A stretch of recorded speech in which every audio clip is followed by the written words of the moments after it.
KBS 열린 토론.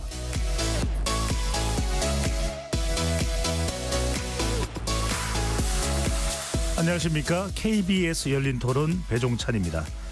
이번 주 금요일에는 지적 호기심에 목마른 사람들을 위한 전방위 토크, 줄여서 지목전 토크로 진행합니다.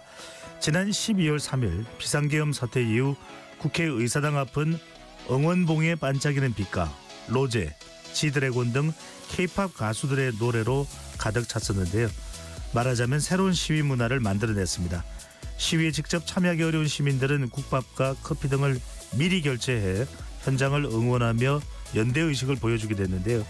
계엄과 탄핵 정국이라는 엄중한 시국 속에서 축제와 같은 시위 모습은 국내를 넘어 해외 언론에서도 큰 주목을 받았습니다.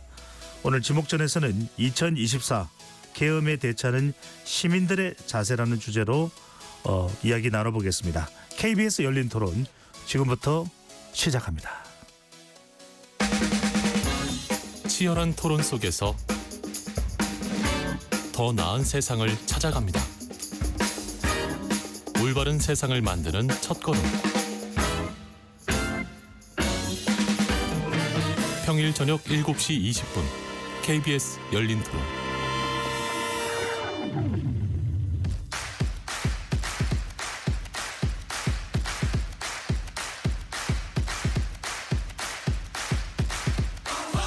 지적 호기심에 목마른 사람들을 위한 전방위 토크, 지목전. 오늘 함께 하실 네 분 소개합니다. 나라를 걱정하는 물리학자 이종필 건국대 교수 나오셨고요. 안녕하세요. 이종필입니다. 규정을 거부한다. 손정혜 변호사 함께합니다. 안녕하세요. 손정혜입니다. 세상을 바라보는 날카로운 시선 김헌식 대중문화평론가 자리하셨습니다. 네, 안녕하십니까. 김원식입니다. 인생은 소통이다. 유현대 서강대 신문방송학과 교수 나오셨습니다. 예, 유현재입니다. 네, 죄송합니다. 유현재 서강대 신문방송학과 교수 나오셨습니다. KBS 열린 토론은 시민분들과 함께하고 있습니다. 문자로 참여하실 분은 샵 9730으로 의견 남겨주실 수 있고요. 단문 50원, 장문은 100원의 정보 이용료가 붙습니다. KBS 모바일 콩과 유튜브를 통해서도 무료로 참여하실 수 있고요. KBS 1라디오의 모든 프로그램은 유튜브에서도 함께 하실 수 있으니까 많이 들어와 주시고 구독 꾹 눌러주시고 좋아요도 보내주시면 좋겠습니다. KBS 열린 토론 지목전 토크 지금부터 출발하겠습니다. 앞서 오프닝에서도 말씀드렸는데요. 지난 12월 3일 비상계엄이 선포됐습니다. 네 분도 상당히 놀라셨을 텐데 먼저 그날 어디서 어떻게 들으셨는지 이야기부터 먼저 나눠볼까요? 먼저 손정혜 변호사부터요. 저는 제주도에서 지인들이랑 그 김포공항에서 차 타고 들어오는 길에 이제 한 중학생 아들이 엄마한테 엄마 계엄이 뭐야? 라고 전화 오면서 우리가 네 명이서 계엄?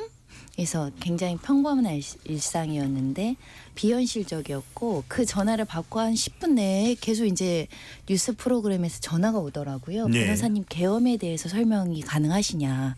근데 사실은 너무나 비현실적이고 계엄이란 건 교과서에 있는 지식이 전부인데요. 저는 네. 경험해보진 않았고 그게 또 발동될지 몰랐고 그래서 저 입장에서는 교과서에서 보던 계엄이라는 단어가 현실에 등장한 비현실적 환상적 상황이었고요. 뭐 아무튼 좀 충격적이었죠. 네, 유현재 교수께서는요. 저는 일종의 그 당시 그 토론 프로그램을 하고 있었어요. 그때 제가 뭐 출연한 건 아닌데 그 해서 보고 있었는데 갑자기 이제 뭐 방송이 멈추면서 그것도 이제 비현실적이었죠. 근데 이제 대통령이 나타나더라고요. 그러면서 이제 계엄 발표되고 막 그랬는데 저는 갑자기 그 손에 땀이 쥐어졌어요. 그래서 왜 그럴까 생각해 보니까 기억의 소환인 거예요. 그래서 생각해 보니까 제가 꼬맹이 때 이런 일이 있었더라고요. 이런 일이 있었는데 그때 저희 집 앞으로 막 탱크가 지나가는 걸 엄마 손을 잡고 봤었던 기억이 있어요. 1979년 비상계엄을 말씀하시는 거죠? 맞죠. 그래서 그때 그걸 한동안 완전히 잊어버리고 살았죠. 뭐 그걸 기억할 이유도 없었고 그랬는데 몸이 기억을 했구나 그러면서 그 알싸한 무슨 그 최루탄 냄새 같은 것도 나고 그래서 다른 분들은 어떨지 모르지만 아마 제 연배 혹은 제 연배 이상 선배님들은 아마 다 그런 기억이 소환되셨을 거다. 그래서 굉장히 좀 떨리면서 막 좀 부르르 막 이런 느낌 굉장히 복잡했던 그런 기억이 있습니다. 네, 김헌식 평론가는요. 네, 사실 저는 그때 이제 가족분 중에 한 분이 돌아가셔가지고 3일장을 이제 치르고 나서 굉장히 피곤한 상황에서 그 전화로 또 방송 그 인터뷰를 하는 게 있어가지고 그 개원 발표할 시간에 전화로 방송을 하고 있었어요. 근데 방송 끝나고 나서 이제 또 피곤했기 때문에 잠깐 이제 SNS 통해서 그걸 본 겁니다. 근데 그걸 믿지 않았어요. 왜냐하면 그동안에 뭐 계엄에 관련돼 가지고 여러 가지 뭐 지적이 있었기 때문에 그래서 그 패친 분이 그냥 그 이야기를 올린 거라고 생각을 했지 지금 현재 있는 일이라고 생각하지 않았거든요. 그래서 그러니까 실제로 올려가지고 깜짝 놀랐고 더더군다나 그 다음날 아침에 점호가 밝혀지고 나서 그 어떤 상황이었는지를 보고 더 놀랐어요, 사실은. 그래서 그 당시에는 아마 많은 분들이 별로 그 인지를 못 하시거나 부정을 했던 상황이고 또 그 다음날 제가 KBS를 오는 날이었거든요. 근데 여기 계신 분들도 잘 현실감이 없게 받아들이시더라고요. 아마 그런 느낌들이 제일 강하실 것 같아요. 현실적이지 않았다. 이정필 교수는요? 저는 그 시간에 그 학생들 과제 채점하면서 제가 화요일 즐겨보는 예능 프로그램이 강철부대라는 프로그램 보고 있었어요. 마침 그 4강전이었는데 거기 이제 707 부대와 해병대가 4강전을 열심히 치르고 있는 그래서 아주 그 즐겁게 보고 있는데 갑자기 자막에 비상계엄 선포라는 자막이 뜨더라고요. 그래서 저는 이게 강철 부대 예능에서 이렇게 예능 제작진이 어떤 그 프로그램의 일환으로 넣은 거구나라고 처음 생각했어요. 그랬다가 그래서 강철 부대란 프로그램 속에서 707 부대가 등장을 했으니까요. 그 이제 뭐 4강전 치르니까 돌발 미션으로 이렇게 비상계엄 상황이니까 뭘 어떻게 해라 이런 추가 미션인 줄 알아서 저는 속으로 야 참 강철 부대 제작진이 하다 이제 이런 엉뚱한 미션까지 주는 저는 처음에 그렇게 생각을 했어요. 그렇게 생각을 했는데 계속 이상한 자막이 뜨길래 이제 다른 채널을 돌려보니까 이게 현재 진행이 되고 있었고 그리고 강철 부대도 이제 방송 중단하고 뉴스 속보를 내보내는데 좀 전에 예능에서 봤던 707 부대가 총을 들고 국회에 난입하는 장면이 이제 보이는 겁니다. 너무 이제 현실감이 없었죠. 현실감이 없어서 그 제가 아는 그 친구 국회의원의 안위가 걱정이 돼서 전화해서 지금 혹시 안 잡혀갔는지 그거 물어보기도 하고 국회로 달려가야 될 것 같은데 학생들 채점하는 것도 걱정이지만은 길거리에 분명히 탱크와 장갑차가 깔려 있을 것 같은 느낌이 드는 거예요. 저도 이제 예전에 저는 이제 그 옛날 계엄 때문에 이제 부산에 있었습니다만 과연 내가 계엄군의 탱크와 장갑차를 내가 가로막을 수 있을 것인가 이런 그런 생각까지 들었고 지금 사람들이 모여 있다는데 몇 명이나 죽어나갈까 이제 이런 두려움 내일 아침에 세상이 어떻게 바뀌어 있을까 알겠습니다. 상당히 그런 두려운 마음이 컸습니다. 근데 손 변호사님 이런 일련의 과정들이 지난 8년 전의 탄핵 과정보다도 아주 급속도로 진행이 됐어요. 비상계엄 선포, 또 바로 계엄 해제, 또 응원봉 시위, 탄핵안 가결 이런 것들이 아주 속도가 빠르게 진행된 점은 어떻게 보시는지요? 외신에서도 굉장히 놀랄 만큼 그만큼 파급력 있고 중대한 사건이기 때문에 그리고 그 중대한 사건이 우리나라의 CCTV 각종의 휴대전화로 녹음된 내용 등 방송사 카메라를 통해서 실시간 송출이 됐잖아요. 모든 국민들이 목도했던 상황이었기 때문에 분노가 순식간에 퍼질 수밖에 없었고 이 성남 민심에 대해서 이 당연히 이제 거리로 나와서 여러 가지 집회와 시위와 이 부분에 대한 규탄의 목소리가 있을 수밖에 없는 사건이고요.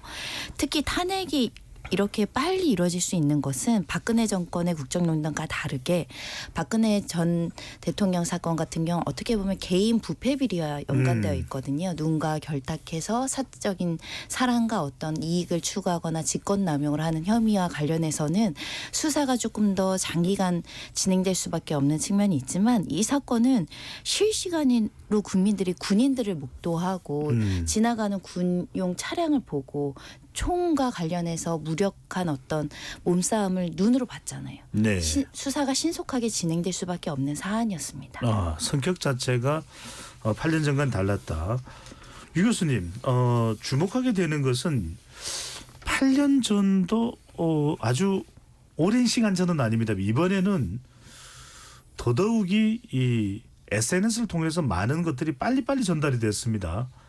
그러다 보니까 이런 상황 속에서 사실 비상계엄이라는 게 가당키는 한 것이냐 이런 어떤 분석과 해석도 나왔는데 미디어 환경이 이번 사태에 상당한 영향을 줬다라고 하는 분석도 나옵니다. 어떻게 보시는지요? 저도 이거 이후에 이제 그 미디어 맥락에서 어떻게 이걸 해석하느냐고 그래서 인터뷰를 좀 꽤 했었는데요.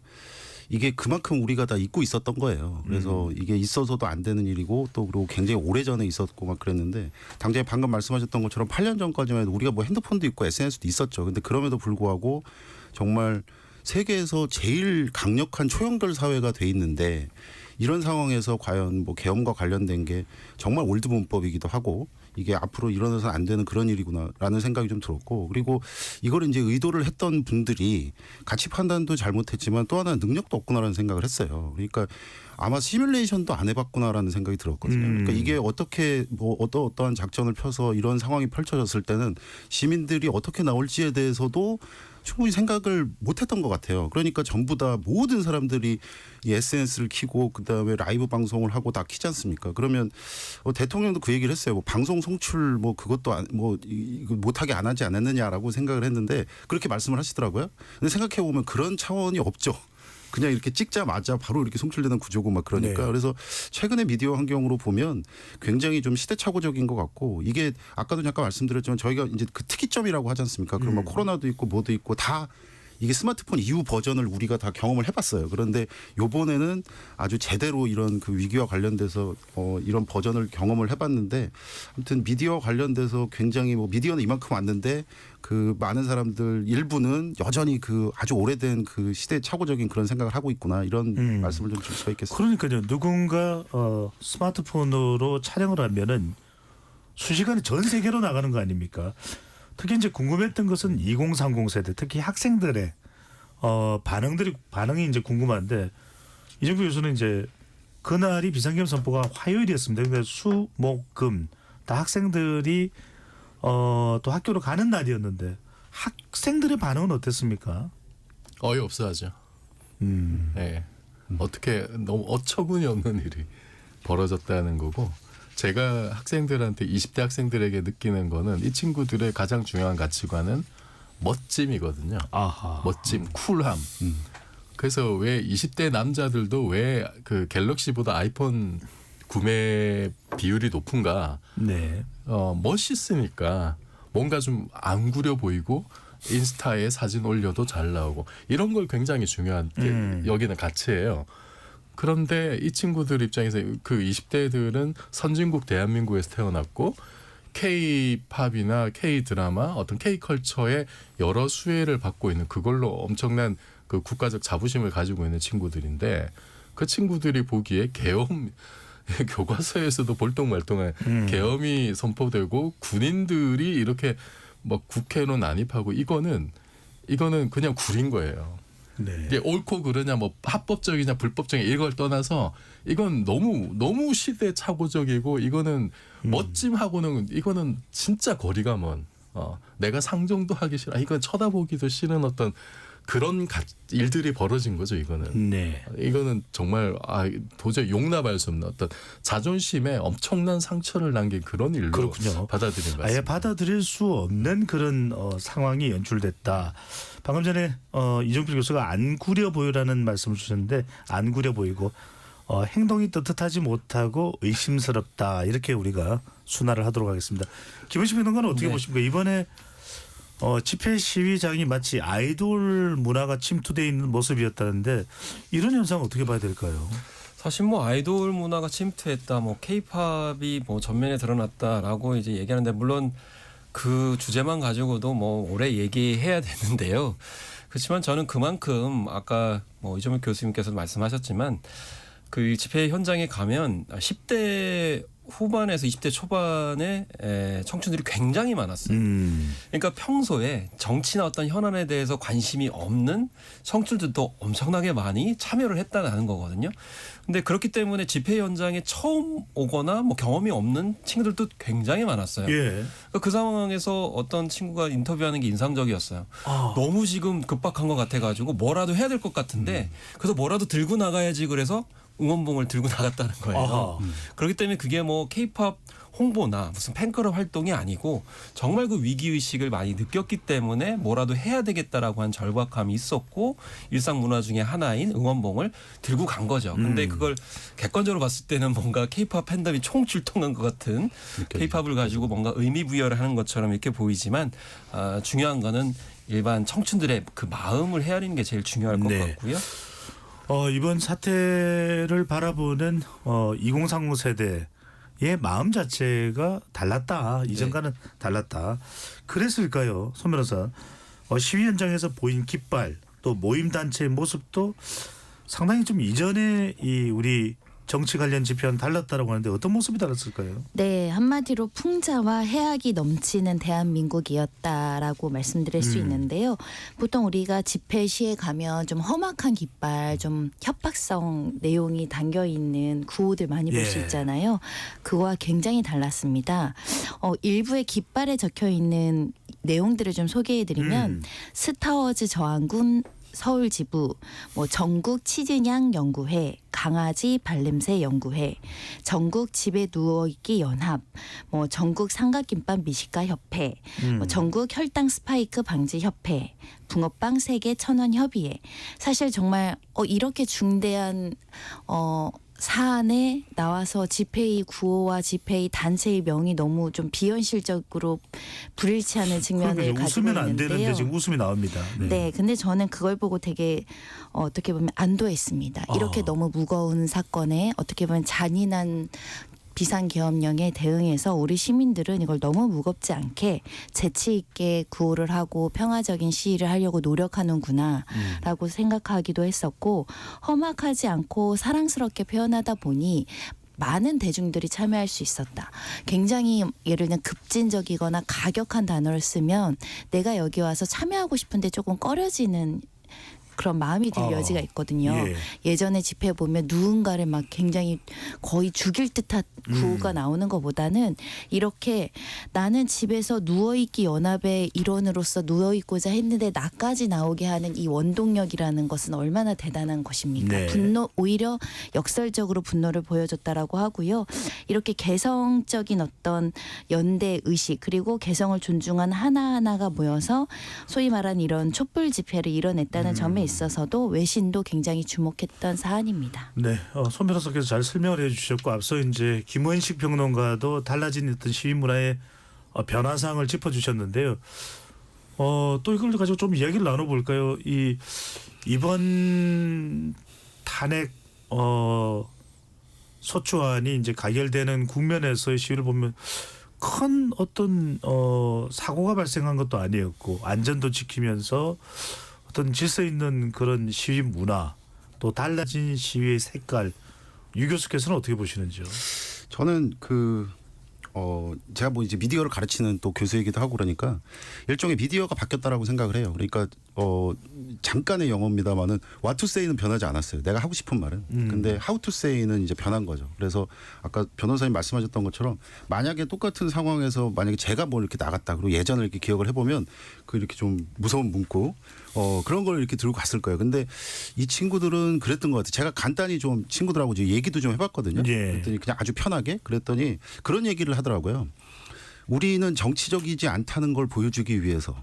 그러니까 이제 행위가 굉장히 정치적인 거잖아요. 이게 굉장히 역설인데 분명히 나가는 건 정치적인데 나는 정치적이지 않다는 걸 보여주기 위해서 뭐 학식사랑연대라고 쓴다든가 뭐 MBTI를 믿지 않는 사람 모임이라든가 이런 걸 쓴 거예요. 그러니까 우리는 대통령이 말하는 정보이라든가 뭐 이런 것들에 대해서 우리는 그게 아니라 이게 진짜로 왜 화나는지에 대해서 우리가 보여주고 싶다. 그러려면 뭔가 이렇게 다른 문구가 써 있으면 그걸 오해할 가능성도 있잖아요. 그러니까 우리는 그거로부터 굉장히 자유롭다. 그리고 사실 정치라는 것은 모두의 문제지 않습니까? 그러면 기존에는 그랬던 것 같아요. 모두의 문제는 어찌 보면은 자신의 문제가 아닐 수 있거든요. 모두의 문제는 누구의 문제가 아닐 수도 있어요. 근데 그렇게 해서 말하지 않고 있었는데 이제는 뭔가 비등점에 맞아버린 거예요. 그래서 발화가 확 일어나서 아까 말씀하셨던 것처럼 뭐라도 해야 되겠다. 그러면 내가 나가는데 나는 대통령을 포함해서 누군가가 나를 레이블링하거나 뭔가 이런 거 싫다. 그래서 나는 발냄새 안 맞기 연대로 내가 해서 가겠다라고 예. 하는 건 굉장히 순수하고 엄청난 미디어였다는 생각이 듭니다. 이정필 교수는 어떻게 보시는지요? 서울시 통계로 보면은 8년 전 박근혜 대통령 탄핵 때는 40대 남성의 장애 집회 참가 비율이 가장 높았다면 이번은 이제 젊은 세대들 특히 20대 여성 이야기를 하거든요. 네, 일단은 뭐 방금 말씀하신 내용을 보면은 20대 여성이 18.9%, 50대 남성이 13.9%, 20대 남성이 3%더라고요. 이게 12월 7일 집회 기준이고 서울시 생활인구 데이터에서 이제 발표한 자료인데 그래서 10대, 20대 여성들이 굉장히 큰 동력이 됐다라고 하는 게 이제 일관된 좀 결과인 것 같고 여기에는 아마도 윤석열 정권이 탄생을 할 때 사실은 좀 안티페미적인 예. 좀 반여성적인 그런 분위기가 작동을 했었잖아요. 여가부 폐지가 굉장히 좀 센세이셔널한 공약이었고 이것 때문에 2030 여성들이 특히 좀 생물학적인 어떤 위협을 느낀 것 같아요. 남자들은 이해할 수 없는, 남자들은 절대 이해할 수 없는 그런 어떤 정말 생존의 위협을 느꼈다. 이게 뭐랑 비슷하냐면은 트럼프 대통령이 1기 당선됐을 때 네. 백인 주변의 백인 사람들이 엄청나게 인종차별적인 언사들을 쏟아냈었잖아요. 아무런 거리낌 없이. 그것 때문에 그것이 이제 허용이 돼버린 거예요. 트럼프가 당선되면서. 그래서 미국에 살고 있는 유색 인종들이 제가 알고 있는 뭐 거기 이제 교포분들도 단지 트럼프가 당선됐을 뿐인데도 엄청난 존재 위협감을 느꼈다고 합니다. 네, 그 사실만으로도. 네. 그런 비슷한 일이 한국에서 벌어진 게 아니냐. 2030 여성들이 그렇게 여성에 대해서 좀 차별적이고 그런 좀 공격적인 어떤 그런 태도를 가진 대통령이 당선이 됐다는 것 네. 자체가 위협으로 느껴졌고 실제로 그 이후에 보면은 여성 대상 잔혹 범죄들 제가 몇 개 찾았는데 2022년 5월 달 부산 서면 돌려차기 사건 유행했었죠. 22년 9월 신당역 살인 사건, 이 스토킹 사건. 23년 7월 인천 스토킹 보복 살인 사건. 2023년 8월에 부산 오피스텔 스토킹 살인 사건, 24년 11월 구미 아파트 신변 보호 중 여성 살인 사건, 뭐 이런 일들이 되게 많았는데 예. 거기서 한결같이 보면은 경찰이나 사법당국의 대처는 굉장히 좀 미흡했었거든요. 게다가 뭐 이제 뭐 딥페이크 사건이 이런 것도 여러 가지 이제 문제가 많았고, 예. 그럼 이런 분위기 속에서 여성들이 지금 우리 사회가 나의 생명과 안전을 지켜주지 않는구나. 라고 하는 위협감을 저는 많이 느꼈을 것 같고 그런 정서들이 이번에 크게 표출이 된 게 아닌가. 이번 기회에 어떻게 우리 목소리를 내지 않으면 정말 세상이 바뀌지 않고 우리가 마음 놓고 살 수 있는 세상을 만들 수 없다라는 절박감이 나온 것 같습니다. 손 변호사님, 이 주목하게 되는 것이 그래서 20대 여성입니다.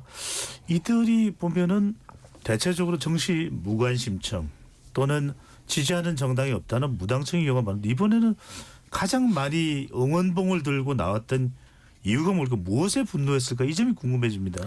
네, 20대 여성이 통계치로 보면 생활인구 데이터에서 참여 인구 비율로 18.9% 예. 가장 압도적으로 많은 연령층의 여성들이 이 탄핵 집회에 참여했다라는 결론에 도달했습니다. 이 결과를 해석하면 20대가 가장 높은 참여율을 보였다라는 것이고 20대 여성들의 정치 참여가 높아진 데에는 교수님 설명하신 것처럼 이번 정권에 이르러서 사실은 처음에 공약이 여가부 폐지였거든요. 그러니까 굉장히 논쟁적으로 남녀와 관련한 젠더 이슈가 가장 폭발적으로 등장한 정권이었고 대선이었습니다. 그만큼 20, 30대가 나의 목소리를 낼 수밖에 없는 구조화된 그 정치 현실이 있었던 것이고요. 뭐 여가부 폐지 이어서 그 전엔 또 미투 운동이 한참 활발하게 있었고 또 미투의 반작용으로 여성들이 성폭력에 대해서 이제 허위 고소하는 무고 문제가 또 남성 측에서 굉장히 강력한 이슈로 제기됐던 예. 만큼 이 남성의 그러니까 성과 관련된 이슈가 너무 폭발적으로 이슈의 중심이 되다 보니 그 성의 중심인 20대 30대 여성들이 나의 여성과 관련한 정책에 대해서 고민할 수 있었고 그러다 보니까 정치 참여에 훨씬 더 관심과 몰입도가 있게 됐고 그 와중에 이런 중대한 헌정사상에서 어떻게 보면 역사에 남을 사건이 나오니 우리도 목소리를 내자라고 이제 친구들 손잡고 한둘 모였던 것이 굉장히 주요한 원인이 되지 않았을까 생각합니다. 생각이 들고요. 네. 이제는 그래서 10대, 20대, 30대 여성들은 뭐 외모나 다른 것에 관심이 많고 정치에는 관심이 없다. 이런 명제는 좀 사라졌다라고 생각해서 실제로 투표율도 일부 높아졌다라는 분석을 하는 곳들이 있거든요. 그만큼 이제 20, 30대 여성들이 정치의 중심이 되는 세대들이 된 것 같습니다. 손 변호사께서 중요한 점을 지적을 해주셔서 앞으로도 어떤 정치 상황에 따라서 20대 여성들이 더 많이 투표하고 적극적으로 의사표명을 할 수도 있다. 이렇게 이제 해석해 볼 수 있는데 김은식 평론가 이번 또 이 탄핵 국면의 집회에서 특이점은 연예인들의 선결제가 알려졌습니다. 이런 뭐 국밥 선결제다. 또 릴레이 선결제다. 이런 문화가 집회에 미치는 영향, 성격의 변화 어떻게 봐야 될까요? 일단 사실 집회에 참여한다는 거는 굉장히 어려운 일입니다. 그러니까 생업이 있으신 분도 있고요. 또 지역적으로 굉장히 멀리 있으시고 또 대경소사가 있기 때문에 여건이 안 되시는 분들이 있거든요. 근데 이제 참여하시지 못하는 분들이 어쨌든 뭐 대중문화 현상에는 영혼 보내기라는 게 있습니다. 그러니까 이제 뭐 이제 배우나 가수가 공연이나 콘서트를 하게 되면 참여는 못하지만 표를 사주는 걸 영혼 보내기라고 하거든요. 그런데 이제 이걸 이제 시위 현장에 보낸 것이 바로 선결제입니다. 그러니까 집회에 더구나 엄청 추웠거든요. 그러니까 오랜 시간 앉아 계셔야 되니까 이제 몸도 녹이셔야 되고 그러니까 커피라든지 또 배고프시니까 김밥이나 샌드위치를 미리 이 집회 현장 주변에다가 결제를 해 놓았으니 어느 곳에 가서 그걸 찾아다 드시라라고 이제 하는 거였는데요. 근데 처음에는 좀 여유가 있는 좀 그 장년층들이 주로 하지 않았나 이렇게 생각이 드는데 거꾸로 20대들이 상당히 많이 선결제를 했어요. 아무래도 선결제 문화에 익숙하기 때문에 그런 점도 있었고 그 이후에 이제 연예인들도 본격적으로 참여했는데 그렇다고 해서 가수 아직은 아이유도 등장을 했습니다. 네, 가수 아이유 씨도 이제 참여를 했는데 그렇다고 해서 아이유 씨가 지금 굉장히 시달리고 있는데요. 심지어는 뭐 CIA에 신고를 해가지고 응징을 해야 된다는 그런 게시물 때문에 그건 사실 가짜 뉴스입니다. CIA는 비자 심사를 하지 않습니다. 절대 하시면 안 되겠는데 어쨌든 그게 집회에 참여하는 분들을 위해서 아이유 씨 등 연예인들이 그걸 선결제를 한 게 아니에요. 팬들 중에 거기 가신 분들이 이용하시라고 한 거기 때문에 그런 정치적인 색깔과는 아니면 직접 이슈에 대해서 선결제를 한 게 아니기 때문에 오해가 없어야 되는 그런 상황까지 이르렀습니다. 특정 연예인을 선결제라고 해서 정치적인 성향과 연결하는 것은 무리일 수 있겠고요. 이종필 교수, 그런데 한 외신 보도가 상당히 주목을 받았습니다. 우리나라에 있는 질서정연한 시위 문화 그리고 이번에 탄핵소추 국면이 아주 발빠르게 진행이 됐던 것은 우리의 빨리빨리 문화가 아니냐 어떻게 보십니까? 뭐든 빠르죠 우리나라는. 네. 그래서 사실 그렇게 짧은 시간에 여의도에 그 많은 사람들이 모인 것도 대단했고 뭐 그런 점에서는 정말 이렇게 그 SNS를 비롯한 초연결 사회 이런 것이 좀 큰 역할을 하지 않았나 싶기도 하고요.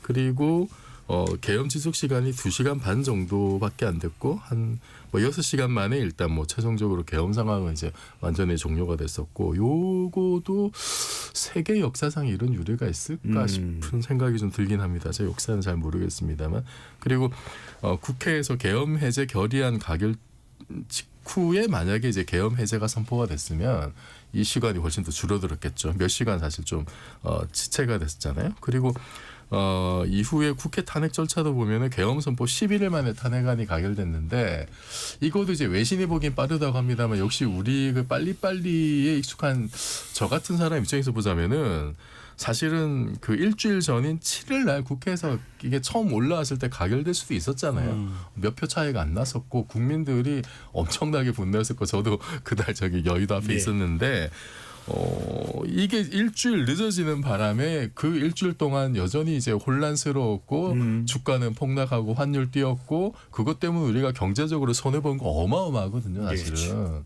그래서 저는 이게 외신에서 진짜 한국 빨리빨리 해서 빨리 끝났다.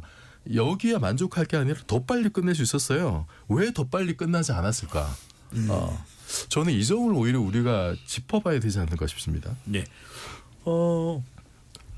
유 교수님, 근데 참 놀라운 장면, 이 집회를 지켜보면서 놀라웠던 장면 중에 두 가지는 하나는 많은 이렇게 인파가 몰렸음에도 불구하고 심지어는 계엄군이 투입이 됐던 국회에서도 물리적인 아주 큰 충돌은 없었어요. 또 14일 날 탄핵이 소추안이 가결되던 당일날 보면 심지어는 서울의 고속터미널역부터 시작해서 인원수, 지하철에 객차에 탑승하는 인원, 또 열차 지하철역을 빠져나가는 인원 일일이 다 관리가 됐는데 다 적극적으로 참여를 해요. 이런 문화를 어떻게 봐야 될까요? 그러니까 제가 이제 뭐 SNS 아까 말씀하셨습니다만 뭔가 SNS의 순기능도 있고 역기능도 있고 그다음에 우리가 이제 뭐 보통 외국 사람들이 우리를 집단주의 문화라고 이렇게 분류하지 않습니까? 그러면 그거에 대해서 뭔가 이렇게 단점 뭐 이런 것들을 주로 얘기를 했었던 것 같은데 그거 두 개의 장점이 완전 빛났다. 그래서 저도 사실 반성했습니다. 그동안 뭐 SNS에 폐해 그래가지고 인터뷰 엄청 했거든요. 근데 SNS 고맙습니다 막 이런 말이 나오더라고요. 그러니까 이게 아까도 우리가 잠깐 얘기했습니다. 뭐 성결제 얘기도 했는데 SNS가 결국은 눈에 보이지는 않지만 뭔가 느슨한 연대를 만드는 굉장히 중요한 매개체가 되잖아요. 맞습니다. 그렇기 때문에 보이지도 않는데 만약에 나와 똑같은 뜻을 갖고 있다. 그러면 10만 원, 20만 원이 아깝지가 않은 거예요. 그리고 또 젊은 사람들은 일종의 뭐랄까 의미 소비, 명분 소비만 그런 거 하지 않습니까? 그래서 그런 거에 의해서 나왔던 어떤 현상이라고 보고요. 그리고 아까 SNS 말씀드렸는데 거기 이제 그 막 질서 잡고 막 이러는데 온갖 어플들도 이렇게 나오고 그다음에 뭐 샵 무슨 지도부터 시작해서 성결제 지도 그다음에 지금 혼란 화장실 지도 막 이런 거 나오거든요. 정말 IT 강국 대한민국 킹왕짱입니다. 이거는 예전에 메르스 막 이렇게 한창 터졌을 때 보건복지부 장관이 메르스 이렇게 해가지고 거쳐온 병원이 어디예요? 그랬더니 말할 수 없습니다. 그랬잖아요. 그랬더니 바로 몇 분 안 됐는데 네티즌들이 전부 다 메르스 지도 올려버렸지 않습니까? 그게 잠깐 저는 그렇게 기시감이 좀 들더라고요. 그래서 이게 약간 그 IT 그다음에 SNS 그리고 기존에 우리가 얘기를 했던 뭔가 개성이 없는 집단 문화 이런 거가 굉장히 순기능으로 역할을 할 수도 있구나라는 걸 굉장히 빠르게 좀 보여주고 외국 사람들도 때로는 외국 사람들이 굉장히 매력적으로 아주 정확하게 짚어내잖아요. 그럼 빨리 뭐 이렇게 또 되겠죠. 재벌 막 이런 단어도 등재돼 있잖아요. 그리고 먹방 이런 것들 다 외국 사람들이 먼저 보고 했던 거예요. 그래서 굉장히 좀 밝구나. 저는 생각도 그걸 좀 보면서 들었습니다. 우리 이제 언론 보도에서 뭐 우리 대통령이 3번이나 탄핵을 당했다 그러면서 약간 수치스럽게 이제 언급하는 걸 많이 봤어요. 근데 네. 저는 우리 국민들이 이 한국 현대사에서 이런 정말 말도 안 되는 정치적인 사건들이 일어나게 되면서 시위 문화에 마음 근육이 생긴 것 같아요. 그래서 그때마다 이슈가 있었을 때마다 지금 보면은 뭐 깃발 든 것도 그렇고 성결제도 그렇고 세련되게. 앞서서 다 있었던 것들인데 그것을 경험한 것들이 있었기 때문에 이번에 거의 확산됐다고 좀 보고요. 특히나 집회 현장 참여하는 데 있어서도 서로 집단지성을 발휘하시더라고요. 그러니까 여의도를 가는 데 있어도 어떤 루트를 몇 번 출구라서 어떻게 가면 괜찮아. 된다. 실시간으로 거의 해줬기 때문에 그 사진이나 영상을 보면서 긴장을 하시거나 아니면 서두르시거나 갈등 상황이 없이 순조롭게 도착하시거나 또 이제 해산을 하실 수 있었지 않았나 싶습니다. 예, 손 변호사님. 또 하나는 8년 전의 경우에는 상당히 좀 엄숙주의가 지배했습니다. 뭔가 웃으면 안 될 것 같았고 또 밥도 먹으러 가면 안 될 것 같았고 근데 이번의 경우에는 뭐 국밥의 선결제가 이루어지고 또 비상계엄에는 엄중한 상황임에도 불구하고 아까 말씀하셨듯이 20대의 경우에는 뭐 붕어빵 3개에 1,000원 협의회 뭐 이런 것도 등장을 하고 풍자와 패러디가 이런 엄중한 상황에도 등장하는 이런 현상 뭐 시대가 달라졌다. 저는 연령대의 변화다. 뭐 어떻게 봐야 될까요? 일단은 이번에는 박 전 대통령 국정농단 사건과 다르게 생존에 대한 연대가 있었죠. 왜냐하면 국민들이 명백하고 현존하는 위험을 눈으로 봤기 때문입니다. 평화로운 일상에 군인들이 이제 움직이고 헬기가 오고 이런 모습을 보다 보니까 우리가 살기 위해서라도 연대를 해야 되는 정말 더 끈끈한 어떤 의지들이 있었던 상황이었고 그만큼 사실은 이 엄중한 상황을 조금 더 재치 있고 가볍게 풀려는 노력으로 이제 밈 현상이 나타나기도 했었는데요. 어떻게 보면 윤 대통령이 풍자와 해악의 대상, 어떻게 보면 조롱까지 수사까지 되는 대상이 되는 현실을 우리가 보고 있는데 한 사진에는 한동훈 대표, 정진석 비서실장, 윤 대통령이 면담하고 내가 어제 2차 끝내고 뭘 선포했다고 뭐 이렇게 이제 좀 비꼬는 내용도 있었고요. 예. 우리가 서울의 봄에 엄청난 흥행을 거쳤는데 이 서울의 봄과 관련해서 이걸 패러디해서 치엔나 봄 이렇게 영화 제목을 이제 바꾸고 12.3 그날 밤 철저히 감춰진 3시간 이런 게시물이 나오기도 했고요. 또 윤 대통령과 관련한 바이든 날리면 이런 이제 내용들을 좀 꼬아서 다시 한번 들어봐 주십시오. 계엄 선포가 아니라 개헌 선포. 입니다. 라고 이렇게 풍자한 게시물도 이제 등장을 할 만큼 이렇게 엄중하고 어떻게 보면 국민들을 굉장히 놀라고 충격 준 사건에서도 이렇게 풍자를 통해서 좀 해학적으로 이제 받아들이려는 노력도 있는 상황입니다. 일종의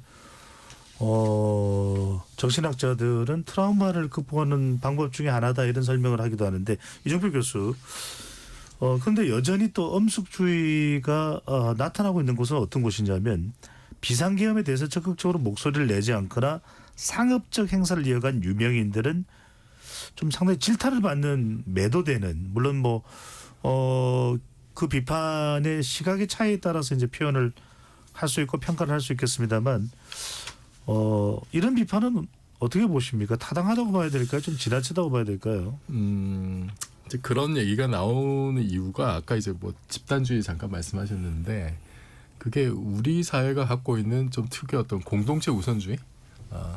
이게 평소에는 막 서로 치고받고 싸우다가 위기의 순간이 닥쳤을 때 그때는 우리 공동체에 뭔가 위협이 가해졌다. 그랬을 때는 그 공동체를 지키기 위해서 다들 나서는 어떤 그런 DNA가 상당히 있는 것 같아요.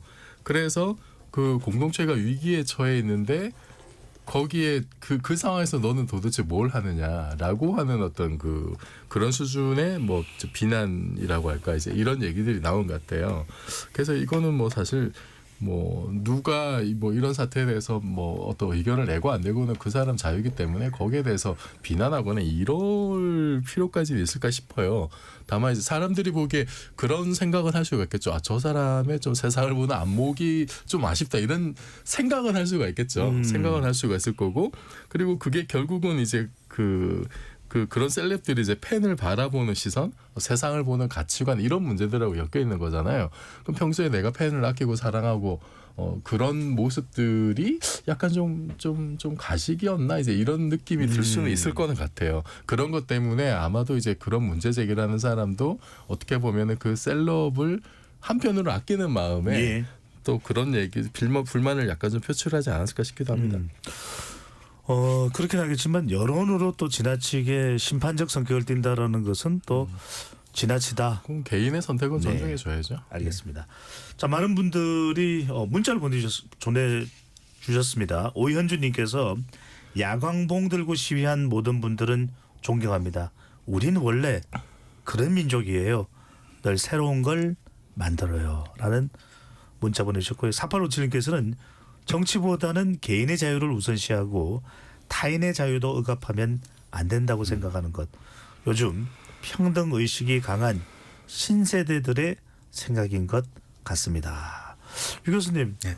1부급 마무리로 우리가 이제 이번 대통령의 비상계엄 사태 그리고 이어진 탄핵 소추 가결 과정에서 이제 시위 문화를 보는데 확연히 달라진 이 문화 앞으로도 계속 시위 문화는 변화가 지속될 수 있다 이렇게 봐야 될까요?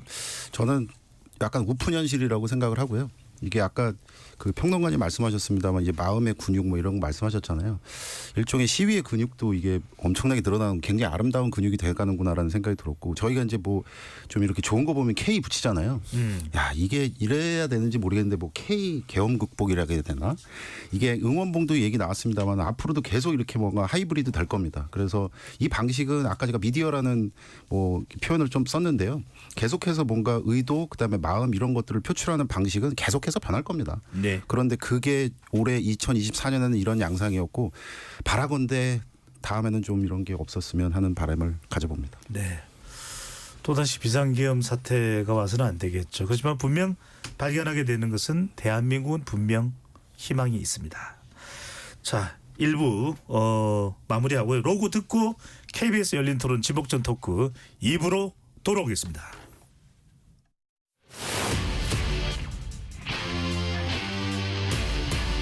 토론에 정답은 없습니다. 토론이 세상을 바꿀 수도 없습니다. 하지만 질문은 새로운 세상을 만들 수 있습니다. 질문으로 올바른 세상을 만드는 첫걸음 KBS 열린 토론.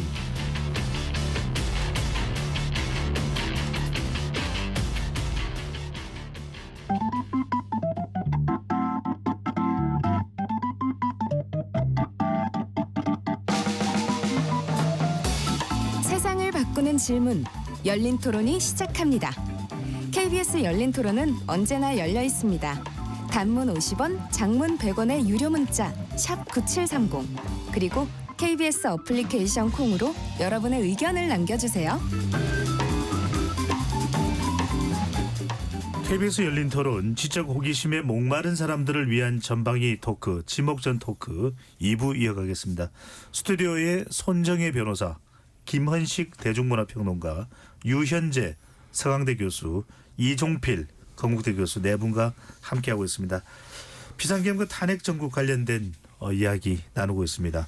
소 변호사님, 이번 탄핵 국면에서 특히 주목했던 것은 윤석열 대통령의 대국민 담화에서 중앙선거관리위원회 이 전산 시스템 문제가 언급이 됐습니다. 실제 이제 계엄군이 중앙선거관리위원회에 투입된 기도했죠.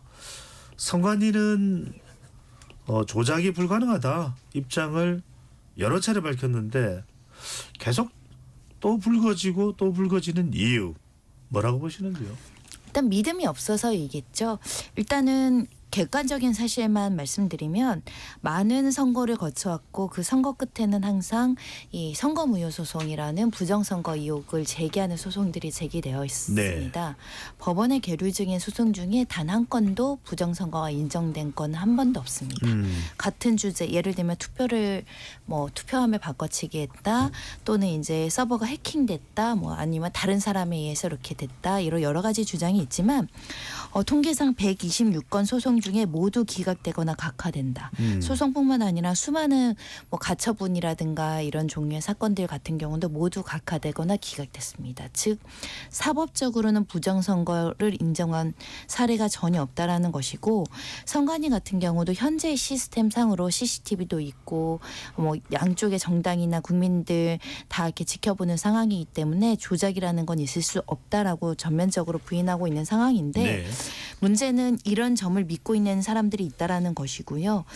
그렇기 때문에 오늘 나온 이제 속보 중에 정보사 대령이 우리가 이 사건에서 가장 좀 되게 심각하게 본 게 HID 그러니까 북파공장어 특수부대가 왜 대기를 했는지가 굉장히 궁금했었잖아요. 예. 이 사람들은 주로 요인 암살이라든가 굉장히 중요한 업무를 수행하는 훈련된 사람들이니까 이들이 중앙선관위에 투입이 됐다. 네, 거기에 이제 침입해서 케이블 타이로 주요 직원들을 묶고 두건 써서 제압하려고 했다라는 지금 어떤 진술이 공개가 됐거든요. 그러니까 이 비상계엄에는 가장 중요한 요인 중에 하나가 또 이런 부정선거 이슈였던 것은 확인이 됐고 실제 목적도 중앙선관위를 가는 게 목적이었습니다. 네, 유 교수님, 근데 이 대통령의 담화문 내용에서 또는 보수 성향이 강한 정치단체에서 부정선거를 종종 또 계속해서 지적해 왔던 이유겠습니다만 그 유래를 찾아보면 유튜브의 영향이 아닌가. 강성 부정선거에 대한 이 의심하는 청이 이 유튜브에서 강하게 이야기하고 그것이 전달됐던 거 아니냐. 이런 의견이 나오고 있는데 어떻게 보시는지요? 저도 이 사안을 가지고 그 계엄 전부터도 인터뷰를 많이 좀 했었는데요. 이게 이제 부작용이 많다. 그다음에 부정적인 면도 많다. 이렇게 얘기를 했었는데 이제는 이런 용어도 쓸 수 있을 것 같아요. 사회악인 것 같아요. 사회악. 그래서 이 알고리즘이란 건 이제 유튜브에서 어쨌든 뭐 기업이니까 계속해서 유튜브의 목적은 가장 큰 건 그거겠죠. 가장 많은 사람들이 계속해서 머물게 만든다. 근데 그 재료를 삼는 게 허위라고 한다면, 그런데 허위 조작과 관련된 게 너무나 명백하고 아까 변호사님 말씀하셨던 것처럼 사법적 판단이 몇 번이나 이루어졌으면 그건 그만해야 되잖아요.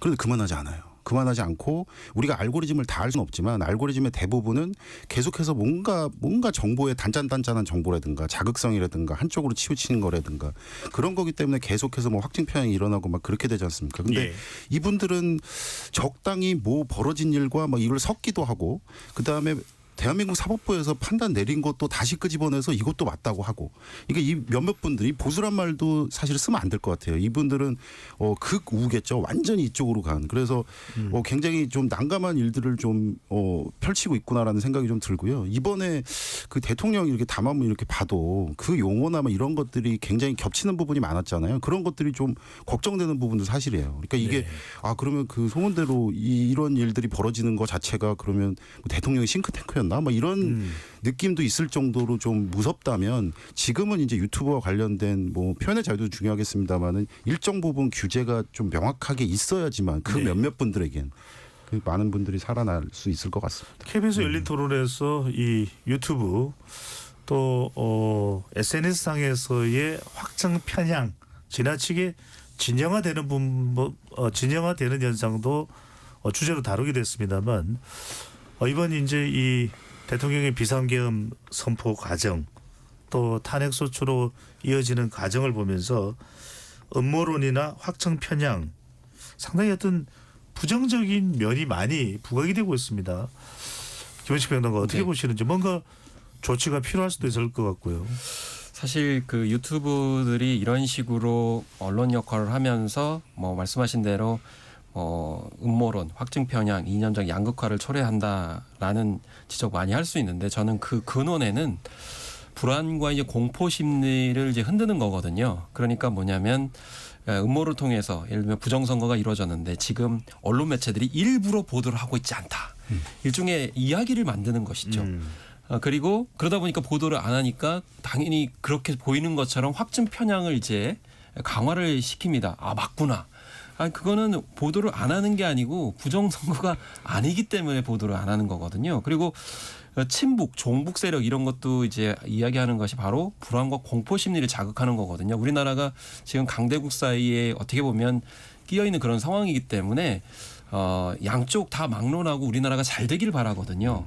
이제 그런 상황 속에서 뭔가 상대 진영이나 상대 세력이 이 사회나 우리나라를 망가뜨리는 존재다라는 식으로 이제 규정을 하게 되면서 불안, 공포 심리를 자극하면서 수익을 얻는 형태로 지금 유튜브가 운영이 되고 있기 때문에 이런 점에서 이제 모종의 조치가 필요한 것이고 그래서 착하신 분들, 우리나라를 염려하시는 분들을 볼모로 삼아가지고 유튜브가 이 방송을 하는 거는 언론 행위가 아니다라고 저는 생각을 합니다. 네.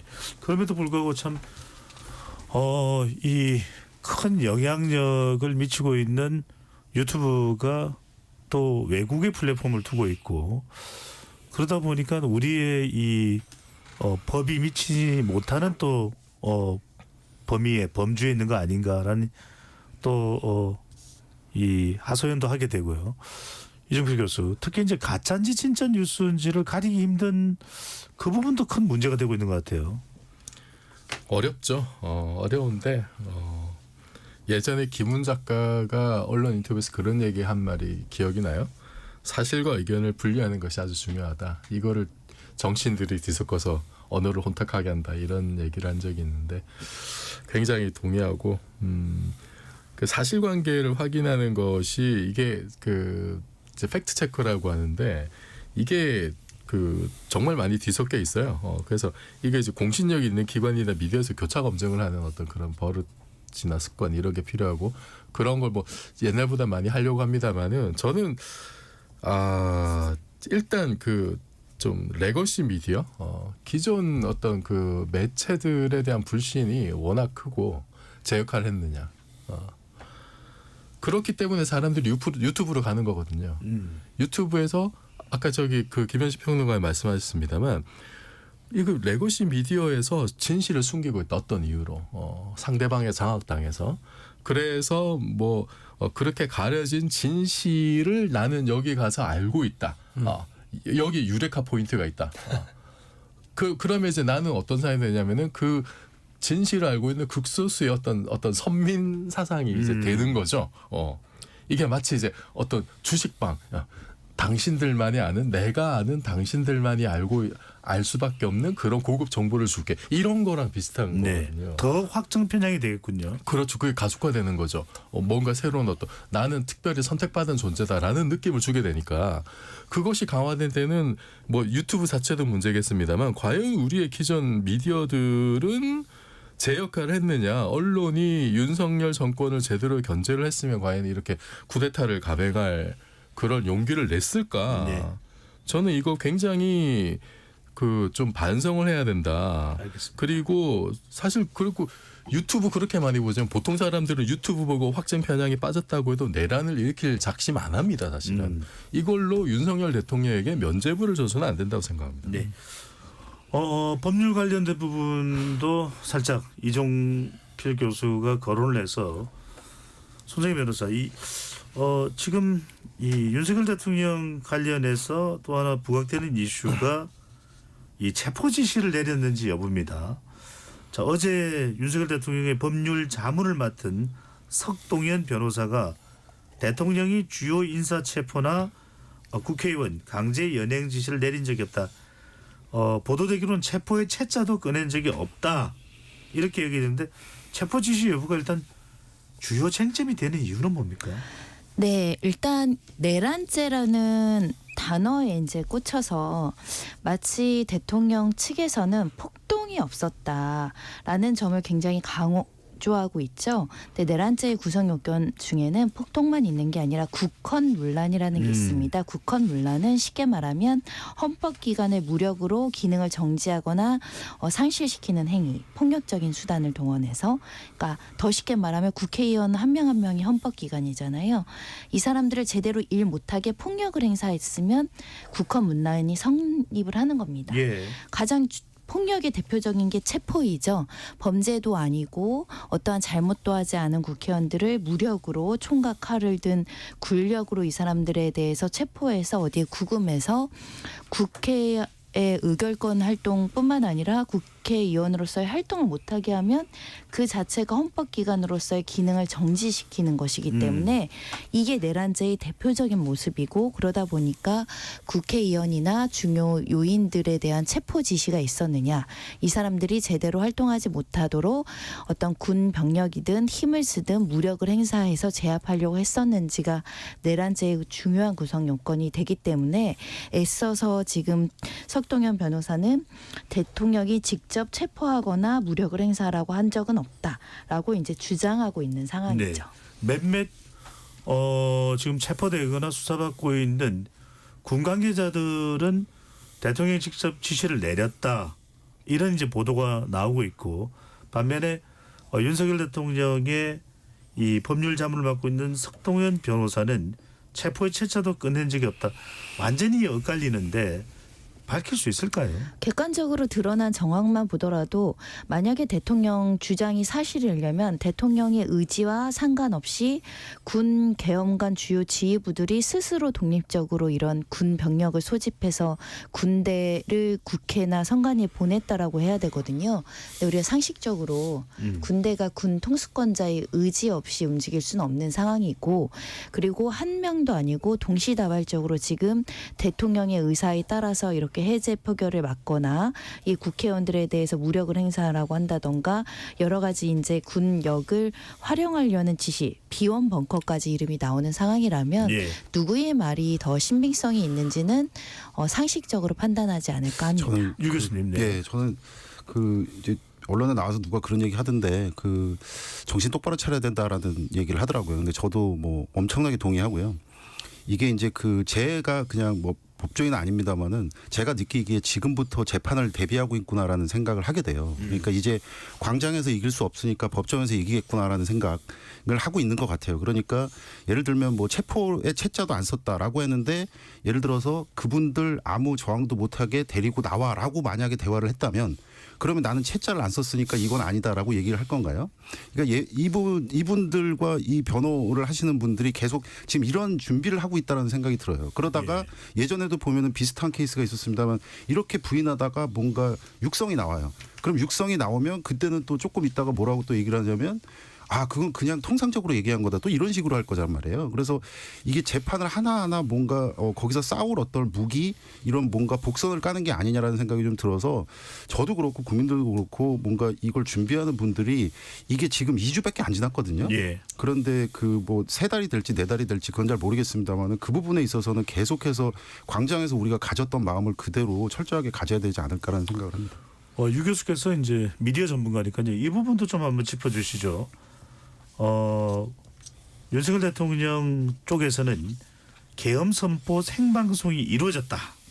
이 점을 들어서 내란을 미리 예고하는 것은 말이 안 된다. 생방송을 했다는 것은 그러면 내란인지 합니다라고 이야기를 했겠느냐. 때문에 내란죄가 성립되지 않는다 주장을 하고 있습니다.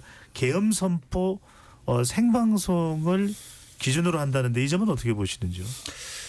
이 부분도 아까 제가 말씀드렸던 그건데요. 이제 뭔가 준비를 하고 있구나라는 생각이 들어서 계속해서 뭔가 근거를 대는 거죠. 그래서 옛날에 조문과 관련돼서도 법조인이니까 이거 하나하나 해서 뭔가 이 죄가 아니다라는 걸 뭔가 구성 요건 이것들을 허물기 위해서 계속 하나하나 준비를 한다고 생각을 하고요. 저는 아까 초반에도 잠깐 말씀드렸습니다마는 그 미디어와 관련돼서 굉장히 뭐 본인이 그런지 잘 모르겠습니다마는 주변의 참모들도 굉장히 무능했구나라는 생각이 좀 듭니다. 그래서 이 부분에 있어서 생방송을 못했다, 방송 송출을 안 했다 이런 것들 자체가 당장에 이 발표가 나간 다음에 10분 뒤에 벌어질 것도 이게 시뮬레이션이 안 된다라는 생각이 좀 들어서요.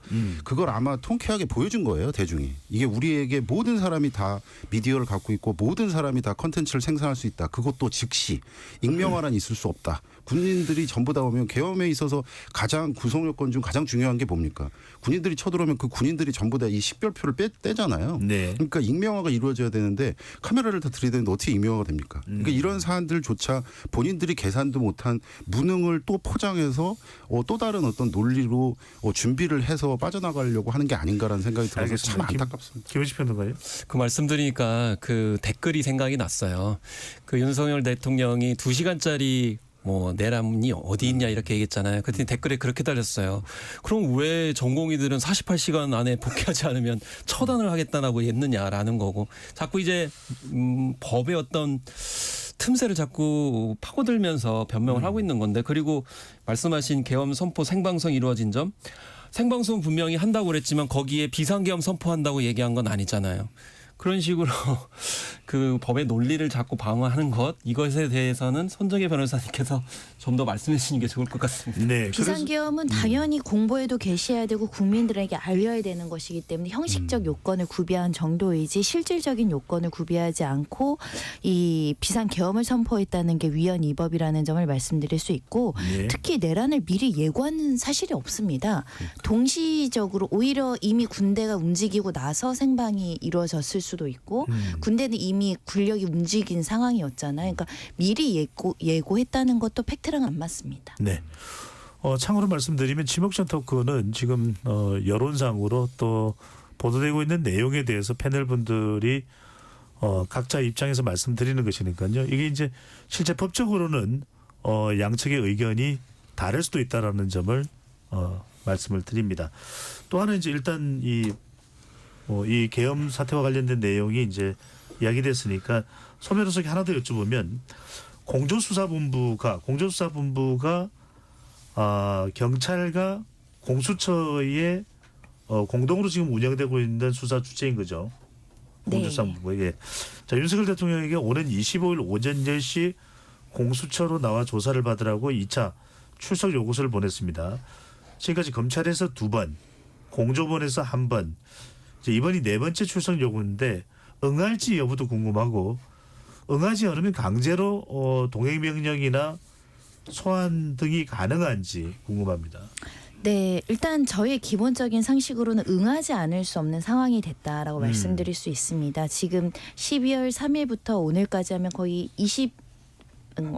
그 날짜가 2주 이상 지금 경과되어 있는 예. 상황이죠. 2주라면 사실 상당한 기간입니다. 그렇기 때문에 더 이상 뭐 변호인 선임을 해야 된다거나 준비가 덜 되어 있다고 변명해서 이것을 늦추긴 어려운 게 예. 왜냐하면 중요 임무 수행자라서 지금 다른 사람들도 마찬가지로 준비 안 돼 있는데 체포돼서 구속됐잖아요. 방어권이라는 이유만으로 이렇게 무한정 연기할 수가 없는 게 그만큼 증거인멸의 시간도 째깍째깍 가고 있기 때문에 수사기관에서는 출석 요구를 2-3번 해서 응하지 않으면 그 자체가 체포영장을 발부할 수 있는 요건이 돼서 대통령 측에서 그럼에도 불구하고 우리가 준비해서 언제 나가겠다, 임의로 나가겠다라고 약속을 하거나 조율하지 않는다면 체포영장이 발부될 수 있는 사안이고요. 네. 다만 영장이 발부됐다고 하더라도 우리가 현직 대통령, 더군다나 간저에 있는 대통령을 영장을 집행해 본 역사가 없습니다. 이 영장을 실제 집행할지가 관건인데요. 영장을 발부해 놓고 대통령실 변호인단과 이 국조본이 조율할 수 있습니다. 우리가 좀 국민들 보기에 안 좋지 않게 우리 언제 오시기로 하시고 영장 집행하러 가지 않겠습니다. 이 정도가 사실은 가장 데드라인이 아닐까. 이게 안 되면 사실은 영장이 집행될 수밖에 없습니다. 네. 자, 오늘 이제 우리 네 분 고정 패널 네 분과 함께하는 2주마다 우리 지목전 토크 하고 있는데요. 올 한 해 우리 시간 이제 마무리를 하게 됩니다. 그래서 이제 네 분께 네 글자, 올 한 해를 상징할 수 있는 네 글자, 뭐 한자로 우리가 굳이 한다면은 뭐 사자성어가 될 수도 있겠습니다만 그냥 네 글자로 하기로 해요. 이따가 의견 들어보기로 하고 준비하시는 동안 이종필 교수께서 오늘 매년 대학신문에서 올해의 사자성어 이제 발표하잖아요. 올해가 도량바로라고 이제 올해의 사자성어를 선정해서 발표했는데 무슨 뜻인가요? 제멋대로 권력을 부리며 함부로 날뛰다라는 뜻이라고 합니다. 저도 좀 무슨 뜻인지 잘 모르는 단어인데 이게 도량이라는 그 단어가 있고요. 이게 살쾡이가 껑충거리며 이리저리 날뛰는 모습을 비유해서 이제 방자하게 날뛰는 행동, 이걸 도량이라고 하고 발호는 뭐 이제 어떤 뭐가 발호한다 이런 말 많이 쓰잖아요. 권력이나 세력을 제멋대로 그냥 함부로 날뛰는 모습인데 한자 뜻 그대로는 물고기가 통발을 뛰어넘는다 이제 이런 의미예요. 이게 그 중국 옛날 한나라 때 그 황후의 오라버니 중에 양기라는 사람이 있었는데 예. 이 사람이 잔인하고 포악한 불안당이었는데 이제 누이가 권력을 잡으니까 온갖 행포를 다 부린 거예요. 그래서 황제가 그걸 못마땅하게 느껴서 신하들한테 양기를 두고 발호 장군이다라고 이제 소개한 데서 유래를 했다고 합니다. 거기에 경로에서 양기가 황제를 독살하기까지 했다는데 그래서 이 도량과 발호를 붙여가지고 이제 사자성어를 만든 거죠. 알겠습니다. 자, 도량발호, 제멋대로 권력을 부리며 함부로 날뛴다라는 의미를 가지고 있답니다. 대학신문에서 선정한 올해의 사자성어였고, 자, 네 분께도 올해를 상징할 수 있는 네 글자. 먼저 김우식 평론가부터요. 네, 뭐 되게 네 글자, 뭐 사자성어 이렇게 얘기하는데요. 저는 한국말로 하겠습니다. 서울의 봄이라고 꼽겠는데요.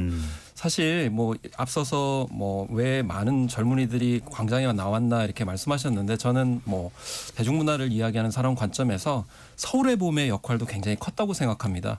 이 서울의 봄에 나와가지고 이게 젊은 세대하고 기성세대의 태도가 좀 약간 달랐어요. 뭐냐면 기성세대는 아이 그거 뭐 내가 다 알고 있는데 뭐 처음에 안 봤어요. 그런데 젊은 세대들은 서울의 봄? 뭐지? 라고 하면서 보면서 기성세대가 몰랐던 내용들 맥락들을 굉장히 많이 보여줬기 때문에 이번에 비상계엄이 뭔지에 대해서 쿠데타가 뭔지에 대해서 알고 저는 행동에 나섰다고 보거든요. 그래서 이 그간 이루지 못한 서울의 봄을 이제는 진짜 이룰 때가 됐다라고 저는 생각을 해요. 네. 유현지 교수께서는요. 예. 저는 좀 심각한 얘기 나올 것 같아서 조금 한번 웃겨보려고 그러는데 웃어주셨으면 좋겠습니다. 이렇게 네 글자입니다. 앞에 어는 바이든 날리면인데 저는 깜짝 놀랐어요. 저는 분명히 이렇게 들리는데 이렇게 들으라 그래서 이게 들리는 대로 듣는 국가에서 살고 싶었는데 들으라는 대로 들어야 되는 국가에서 사나 그래서 굉장히 당황스러웠고 예. 두 번째는 야당에 경고하기 위해서 계엄을 한다고 그랬던 것 같아요. 이런 일 없었으면 좋겠습니다. 기도해 봅니다. 네. 손정혜 변호사는요. 네, 한 손으로 하늘을 가릴 수 없다라는 성어가 일수차천입니다. 지금 아무리 뭔가를 가리려고 하더라도 국민들이 목격한 현실은 기억 속에서 사라지지 않는 2024년이 될 것이기 때문에 잘못하신 분들 빨리 국민들 앞에 자백하고 반성하셨으면 좋겠습니다. 네. 손정혜 변호사의 사자성어가 상당히 날카롭게 또 따갑게 또 들리기도 합니다. 김은식 평론가한테 이 부분 하나 좀 묻고 가야 될 것 같습니다. 아까 질문을 할까 했는데 이번 이제 계엄 파장이 벌어지면서 서울의 봄이라는 영화 있죠. 네. 청룡 영화상에서 황정민 배우가 또 남자 배우상을 또 작품상도 받았나요? 서울의 네, 봄이요? 작품상도 받았습니다. 네. 이게 다시 이 넷플릭스 스트리밍에서 1위를 차지했다고 그러더군요. 어떤 이유가 있을까요? 다시 관심이 모아졌다? 사실 뭐 서울의 봄뿐만이 아니고 뭐 택시 운전사라든지 뭐 화려한 휴가 같이 그동안 한국 현대사에 관련된 영화들이 역주행을 했습니다.